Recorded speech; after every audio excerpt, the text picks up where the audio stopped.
के 12 बरिसा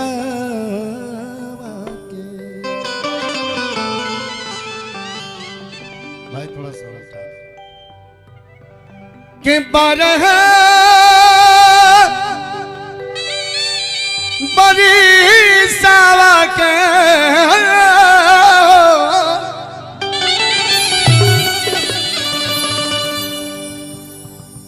अरे 12 बरिसा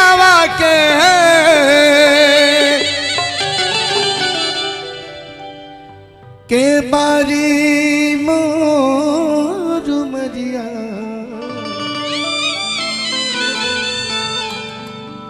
बारी मोर मरिया भैया के गोड़ लग तनी कमाल बास भैया बैठल बड़ी भोजपुरी लोक विधा के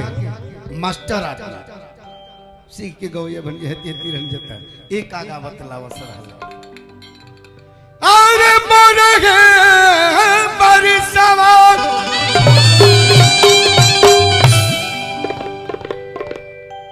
पूर्वी के बादशाह भोजपुरी सम्राट हमने के बड़का भैया आदरणीय श्री भरत शर्मा व्यास जी के आगमन भय पूर्वी के एक से एक ठाट भैया सुने है प्रणाम करते नहीं भैया के कमलबाज भैया कले हम क्या हो पूर्वी के सत्र बता भरत शर्मा से शुरू हो गए चाहत रहा बाकी भरत शर्मा जी ना रही बड़का भैया अभी नहीं स्वागत बा एक बार जोरदार ताली बजाई भरत शर्मा के नाम पे भोजपुरी के पितामह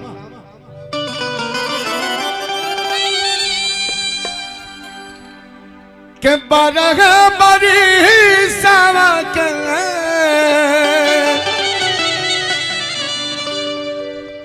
अरे बारी मोर मरिया आदरणीय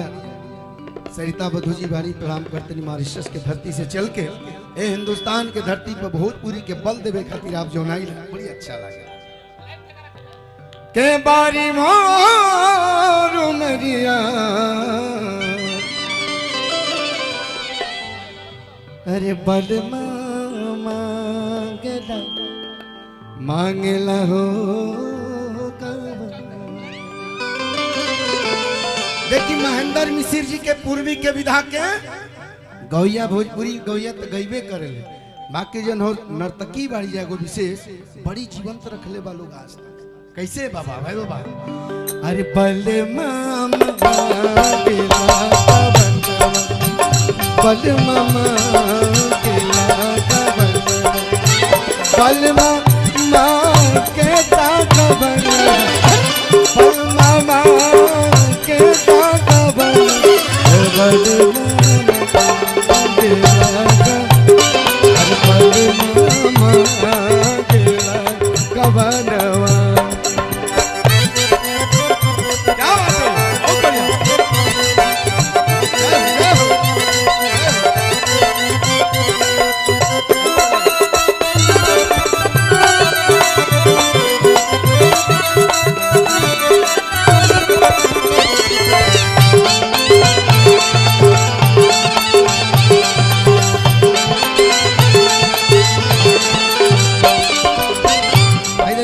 गार्जियन अब भोजपुरी के प्रतिमूर्ति रामायण के बादशाह श्री कमलबास कुंवर सिंह जी के तरफ से आशीर्वाद मिलल प्रणाम बा भैया के बाकी आगे अब ही बात नदन कराई वही से के हरा दिया पिसाई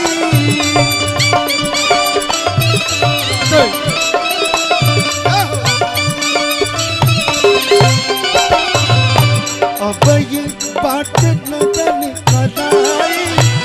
कहीं से के हरा दिया पिसाई और कैसे के रोटिया हो बेला कैसे के रोटिया हो बेला चली ना बेलन मर बल मामा केला बल मामा केला गबना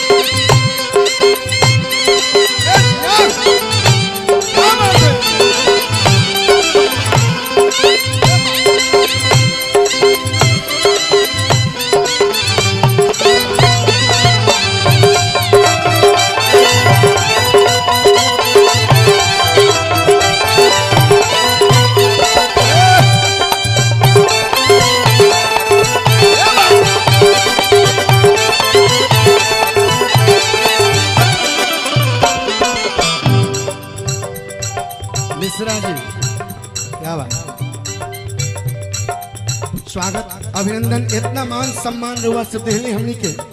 बहुत बढ़न बात बा भोजपुरी गायकन खातिर। कहीं कितना पानी अनारी पिन्हो गुनई की जानत सारी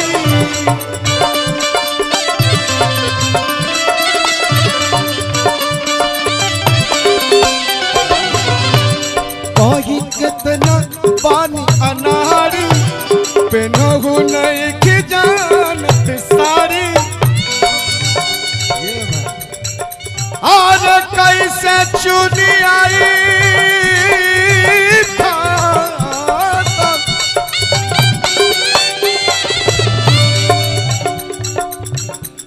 कैसे चुनी आई खासा जदी जतन बल मामा बल मामा गेला कबनवा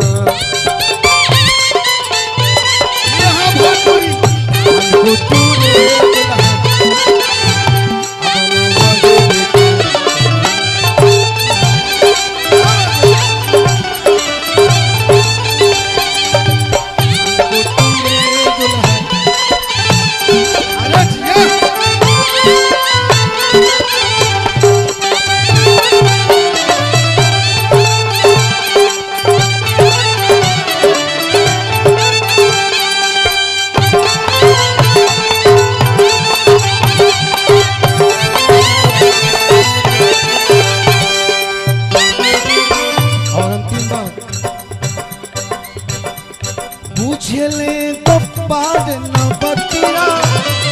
भेजता हर लिख लिख पतिया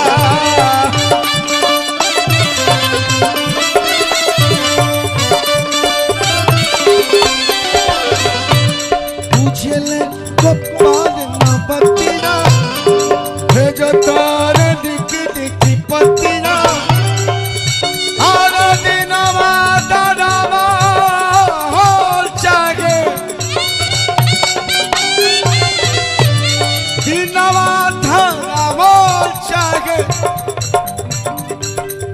के बहन बाके बड़े माँ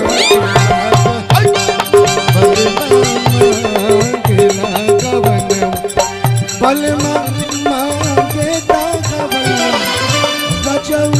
माँ के दागवन